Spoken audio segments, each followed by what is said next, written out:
শুভ সকাল বন্ধুরা, আজকে আরো একটি ভিডিওতে তোমাদের সকলকে অনেক অনেক ওয়েলকাম জানিয়ে ভিডিওটা স্টার্ট করছি।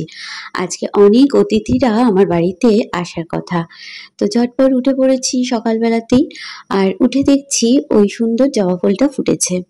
তো দেখো, পুকুরটা কয়েকদিনের মধ্যেই দেখছি এরকম হয়ে যাচ্ছে, কেন জানি না। আর এদিকে দেখো, কাল রাত্রেই আমি ভিজিয়ে দিয়েছিলাম। এখন করে না, যেহেতু খুব কোমর পিঠ যন্ত্রণা করে, আমি আগের দিন রাত্রে কাঁচা ভিজিয়ে দিই। তাতে কি হয় বলো তো, বেশি ধোপাধুপি করতে হয় না। দেখো, নোংরাটা সব বেরিয়ে গিয়েছে জামা কাপড় থেকে। আর এখন তো প্রচন্ড ঘাম হয়, সেরকম একটা ধুলোবালি হয় না। শীতকাল পড়লেই কিন্তু ধুলো ময়লাগুলো আটকে থাকে। তো এই ঘামের জন্য সারা রাত ভিজিয়ে রেখে দিলে, মানে যে কোনো জামা কাপড় সারা রাত একটু ভিজিয়ে রাখবে, দেখবে সকালবেলা হালকা একটু ধুপে জল দিয়ে ধুয়ে দিলেই কিন্তু সমস্ত কাজটা হয়ে যায়। তো এদিকে দেখো, আমার কিন্তু জামা কাপড় মেলা হয়ে গিয়েছে। এবার নিচে চলে এসেছি। তো আজকে নিচে এসে আলাদা করে টিফিন করার মতন টাইম নেই, তার কারণ অনেক রান্না বান্না আছে, অনেক কিছুই করতে হবে। তাই দেখো, আগের দিন রাত্রে যে দইটা আমি অর্ডার করেছিলাম, তো সেই দই দিয়ে খই চিড়ে দিয়ে এটা খাচ্ছি। তো আমি একা খাবো না, দেবব্রতও খাবে। আজকে ও ছুটি নিয়েছে, কারণ বাড়িতে আজকে আমাদের অনেকেই আসছে। তো কারা কারা আসছে তোমাদের পরে জানাচ্ছি। বাড়িতে যখনই কেউ আসবে শুনে রিধান, তখনই কিন্তু ওই কিন্তু সবার আগে উঠে পড়ে। কিন্তু আজকে অনেকটাই ও লেট, তার কারণ হচ্ছে কালকে অনেক রাত অব্দি জেগেছিল, তো যার জন্য এখনো কিন্তু ওঠেনি। আর এদিকে দেখো, বাজার থেকে এই টমেটোগুলো এনেছে, তো সেগুলো ঢালা হয়নি, ঝুড়ির মধ্যে রেখে দিচ্ছি। একটু পরেই তো আবার রান্না বান্না হবে। তো কমপ্লানটা ছেলেকে দিয়ে এসে আমি চলে এসেছি রান্নাঘরে। দেখো, একদম ঝুড়ি ঝুড়ি করে আলুগুলো আমি কিন্তু যে আলু ঘষুনি থাকে সেটাতে ঘষে নিয়েছিলাম। আর এটা কিন্তু জলে এইভাবে ভিজিয়ে রেখেছি যাতে লাল না হয়ে যায়। বানাবো আলুর চিপস, তো এখানে দেখো বসিয়ে দিয়েছি আলুর চিপসগুলো। আর পাশে হচ্ছে চাটনি, তো আমের চাটনি হচ্ছে।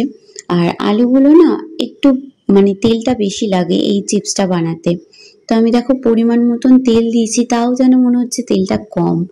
আর এদিকে টিস্যু নিয়ে নিয়েছি, দেখো টিস্যুগুলো এইভাবে দিয়েছি আর যাতে কিন্তু ওই তেলটা টেনে নেয় আর তোমাদের আলুর চিপসটা একদম ঝুরো ঝুরো থাকে।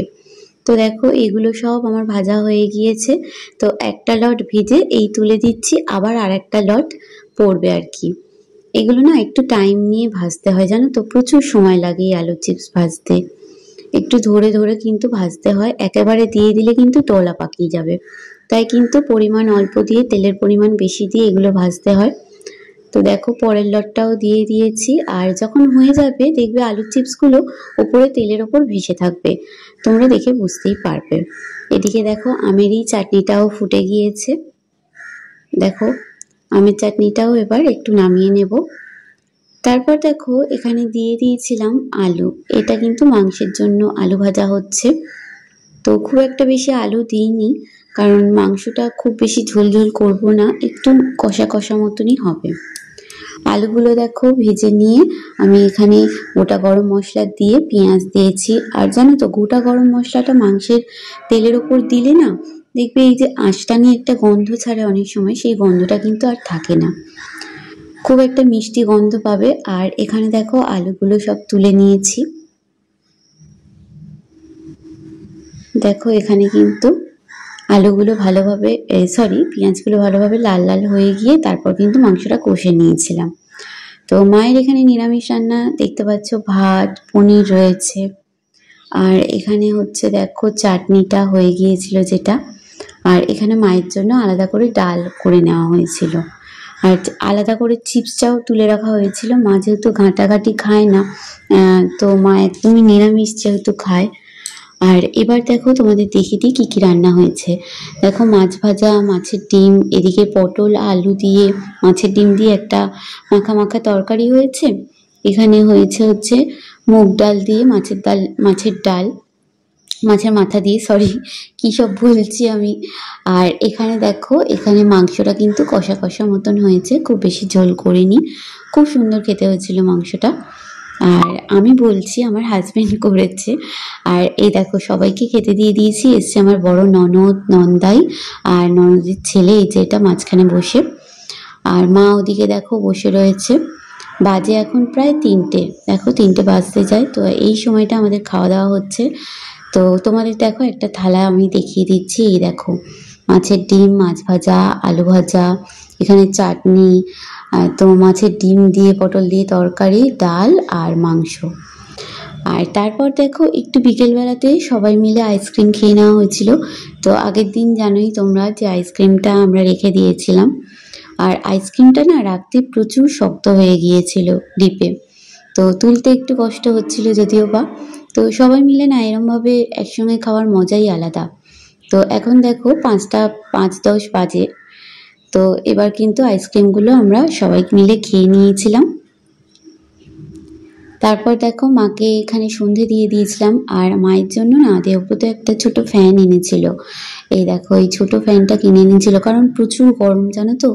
মা এই কদিনে না প্রচুর কষ্ট পেয়েছে এই গরমে। মাকে একদম মানে কি বলবো, মায়ের মুখ চোখ দেখলেই মানে আমরা বুঝতে পারতাম যে মায়ের খুব গরম হচ্ছে। তো মাঝে মধ্যে ওই ওপরের ফ্যানটা চালানো হতো, তো সবসময় তো চালানো হতো না। আর এই ছোট ফ্যানটা হওয়াতে মা বেশ খুশিও হয়েছে। তো চলো সন্ধে এখানে দেখো তুলসী তলায়ও দিয়ে দিয়েছি আমি।